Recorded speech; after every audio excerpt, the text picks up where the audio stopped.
si on mange mal ou pas équilibré, on a des carences et donc de moins bonnes défenses immunitaires? Oui, tout à fait, parce que les cellules des défenses immunitaires sont comme toutes les cellules, elles ont besoin de nutriments, de protéines, de lipides essentiels, de glucose, de minéraux, de vitamines pour fonctionner au mieux. Donc à partir du moment où on a une carence, quelle qu'elle soit, eh bien ces cellules vont se trouver comme les autres, un peu affaiblies, et elles seront moins efficaces. Donc nous avons donc tout intérêt à bien manger, de façon variée, suffisante et équilibrée, pour ne pas avoir de carence. Donc ça veut dire qu'il ne faut pas sauter de repas et qu'il faut manger un petit peu de tout.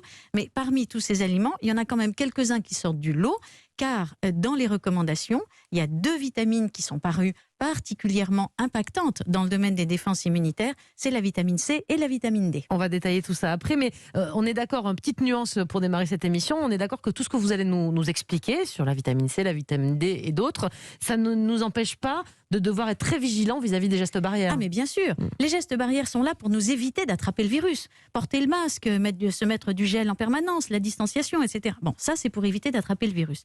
Mais si on l'a, ce virus, eh bien, la qualité de l'alimentation fera la différence entre quelqu'un qui peut faire éventuellement une forme sévère pour des raisons X, mais l'alimentation peut jouer un rôle, et quelqu'un qui ferait une forme bénigne. Alors on va commencer un petit peu à voir le fonctionnement du système immunitaire de façon schématique. En première ligne, il y a ce qu'on appelle les macrophages. Est-ce que vous pouvez nous expliquer simplement ce que c'est? Alors oui, dans l'immunité, on va faire un petit cours, hein, mais ça on aime ça. Il y a l'immunité innée et l'immunité acquise. L'immunité innée, ce sont des globules blancs, dont les macrophages, qui de toute façon sont là en permanence pour veiller, et dès qu'ils voient arriver un intrus, que ce soit une bactérie ou un virus, se précipitent dessus pour aller le détruire.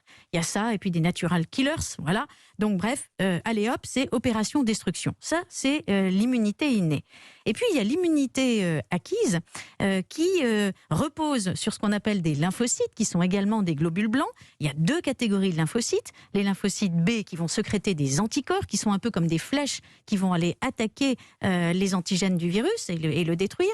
Et puis les lymphocytes T qui sont responsables de l'immunité cellulaire, qui sont comme des gros gloutons qui vont se précipiter sur le virus ou la bactérie pour l'avaler et le détruire. Et cette immunité est dite acquise car ces cellules vont s'en souvenir. Ils vont garder une mémoire de ça. Ce qui fait qu'après une première grosse infection, en général, on n'en refait pas une deuxième, ou en tout cas beaucoup moins forte, parce que nos lymphocytes sont déjà tout